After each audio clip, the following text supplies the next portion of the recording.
Hey, was geht ab YouTube? Mein Name ist Jenna Epsilon, ich bin Freelancer aus Düsseldorf und ich zeige euch heute, wie ihr aus euren Lightroom Presets Instagram-Filter basteln könnt. Bleibt dran! Um aus euren Lightroom Presets Instagram-Filter zu basteln, müsst ihr Spark AI von Facebook runterladen. Dazu klickt ihr einfach auf Download und installiert die Datei. So, als nächstes öffnet ihr Lightroom.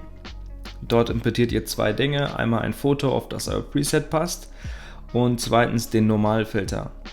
Den Normalfilter findet ihr in dem Ordner, den ich euch mitgeschickt habe, beziehungsweise den ihr in der Beschreibung downloaden könnt, unter Filter, Texture, hier. Das müsst ihr hier importieren.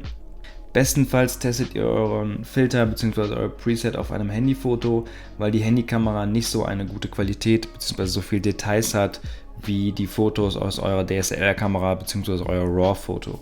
Jetzt wendet ihr einfach euer Preset an, kopiert die Einstellungen mit STRG oder Command C und kopiert diese einfach auf den Normalfilter mit STRG oder Command V. Jetzt seht ihr, dass sich das Bild auch schon verändert hat und wir müssen jetzt noch ein paar Einstellungen vornehmen. Und zwar dürfen keine Veränderungen an Struktur, Klarheit und Dunstentfernen stattfinden. Ebenso müssen wir Details, Objektivkorrektur und Effekte rausnehmen. So, jetzt könnt ihr gerne nochmal euer Preset testen an eurem Referenzfoto. Dazu erneut kopieren und einfügen. Hier könnt ihr nochmal ein paar Veränderungen vornehmen, so dass das Bild euch entsprechend gefällt. Ich finde es jetzt soweit okay und würde dann den Filter exportieren.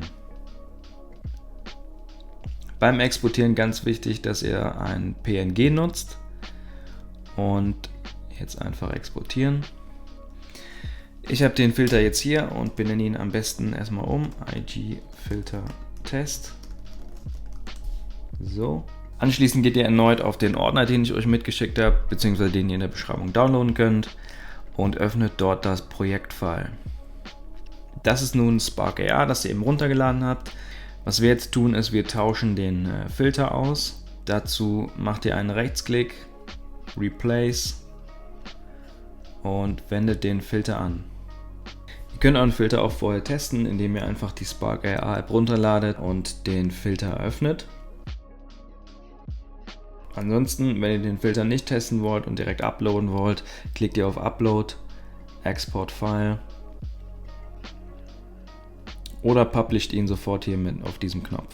Jetzt kehren wir zurück auf die Webseite und klicken auf Manage Effects.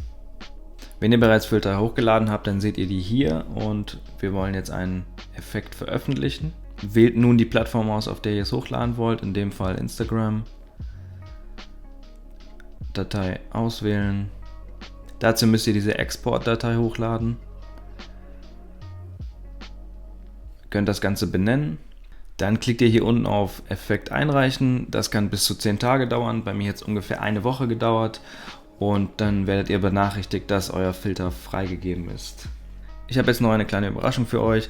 Und zwar, falls ihr meinen Filter kennt, dann wisst ihr, dass mit meinem Klick der Filter getauscht wird, beziehungsweise bei mir intensiver wird einfach. Dazu habe ich euch noch eine Projektdatei hochgeladen, die könnt ihr hier auch einfach öffnen. Die sieht dann wie folgt aus und hat einfach zwei Filter. Diese könnt ihr mit demselben Prozedere ersetzen oder drückt auf Replace und tauscht den Filter einfach aus und dann könnt ihr hier Simultaneous Touch einfach testen, wie der Effekt aussieht. Das können wir eigentlich gerne mal machen. Drückt auf Replace. Zack, und könnt hier jetzt nun testen, wie der Filter aussieht. In dem Fall ist es mit Filter, ohne Filter, mit Filter, ohne Filter. Ich hoffe, ich konnte euch mit diesem Video helfen, eure Instagram-Filter zu erstellen und einzureichen. Wenn diese genehmigt werden, dann taggt mich doch auf euren Instagram-Stories und ich schaue mir diese gerne an. Und wenn es euch nicht stört, dann würde ich jetzt einfach gerne weiterarbeiten. Und wir sehen uns im nächsten Video.